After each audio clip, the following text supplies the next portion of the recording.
Every single year at Church of the Ward, our missional communities will work through their annual commitment for the following year. And to do that, they'll go through a worksheet that has been created that guides them through each of the identity markers that we see are important as part of our missional communities.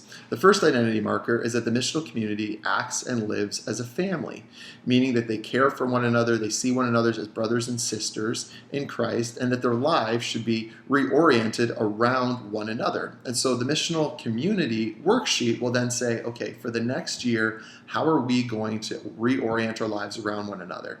The second identity marker for a missional community is that they're missionaries. So the annual commitment will then say, this is how many times I'm expected as a family member to be involved in mission-related activities or outreach events. And so that's where everyone will kind of be brought under the umbrella of what's that expectation. The third piece is disciples. And so what we want is our missional communities to be regularly being discipled themselves and discipling others. So this is where the missional community will spell out, this is what it looks like for us to be disciple makers. The fourth piece is servants.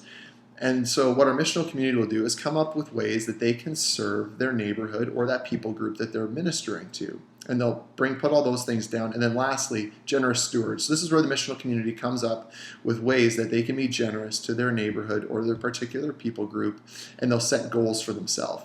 So once the community has gone through the worksheet, then what they'll do is they'll create a larger document that has very specific to-dos, what are expected, so everybody is aware, it's part of the discussion, and then everybody will sign it for the year saying this is what we are committing to as part of our missional community. As an example, one of those things will be potluck and prayer, which is part of the missionary piece of our identity, that regularly we want to be inviting non-believers in to Church of the Ward so they can participate in the life of our family, so they'll get to see the love of our community. So this is just the way that we will do membership as part of Church of the Ward, people making annual commitments to their missional community where all expectations are outlined and where everyone can feel like they're part of the discussion.